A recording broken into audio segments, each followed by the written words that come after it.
الم نشرح لک صدرک، اے نبی صلی اللہ علیہ وآلہ وسلم کیا ہم نے آپ کی خاطر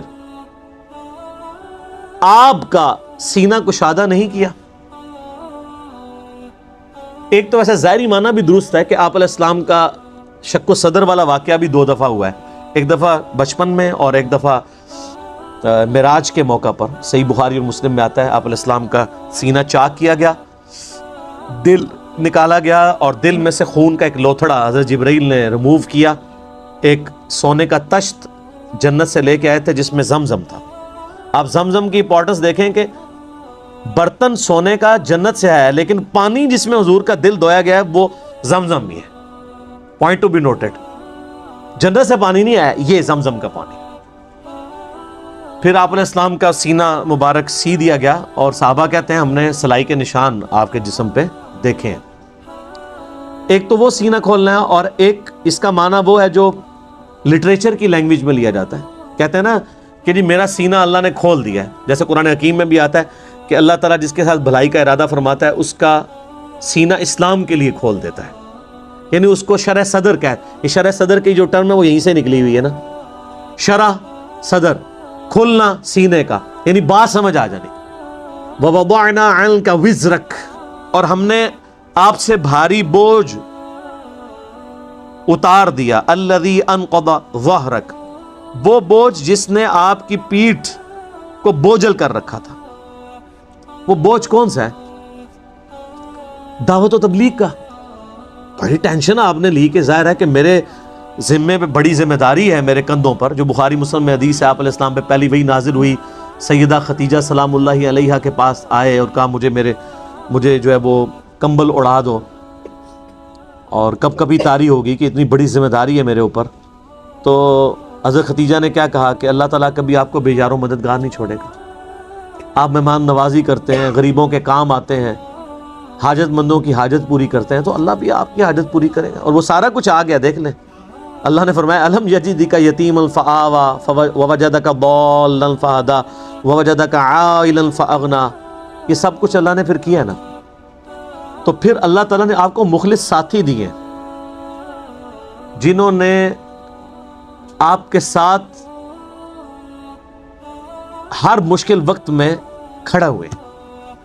ظاہر ہے بوجھ اسی وقت ہلکا ہوتا ہے نا جب آپ کے ہاتھ بٹانے والے لوگ ہو جائیں۔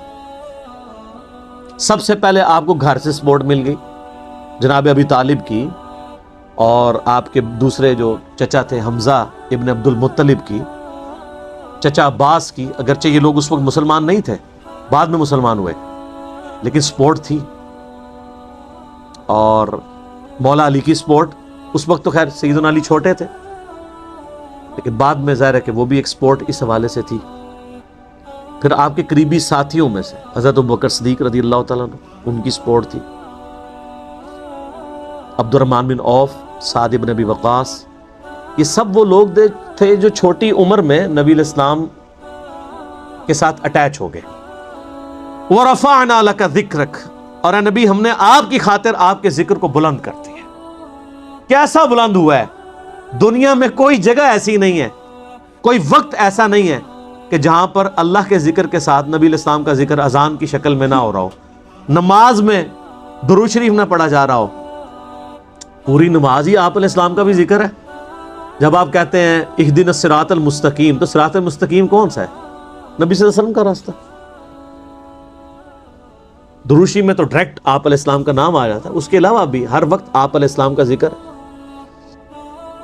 فَإِنَّ مَعَ الْعُسْرِ يُسْرًا إِنَّ مَعَ الْعُسْرِ يُسْرًا، پس ہر مشکل کے ساتھ آسانی ہے، بے شک ہر مشکل کے ساتھ آسانی ہے۔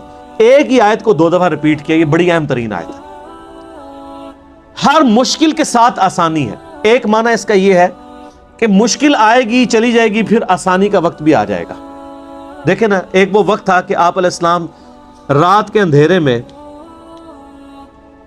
مولا علی علیہ السلام کو اپنے بسترے پر لٹا کر امانتیں سپرد کر کے جا رہے ہیں، حضرت ابوبکر کو ساتھ لے کر غار ثور میں، پھر اس سے آگے۔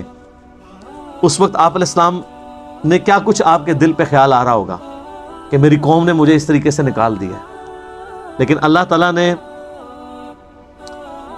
اسی قوم کی طرف فاتح بنا کر آلموسٹ 8 سالوں کے بعد آپ کو مکے کے اندر انٹر کروایا. کسی نے یہ وقت نہیں دیکھا کہ ایک شخص اتنا بڑا فاتح بن کے واپس آیا ہو جس کے ساتھ اس کی قوم نے اتنا برا سلوک کیا ہو اور موقع ملے اور وہ سب کو معاف کرتا ہے. یہ ایک نبی کا ہی جگرا ہو سکتا ہے.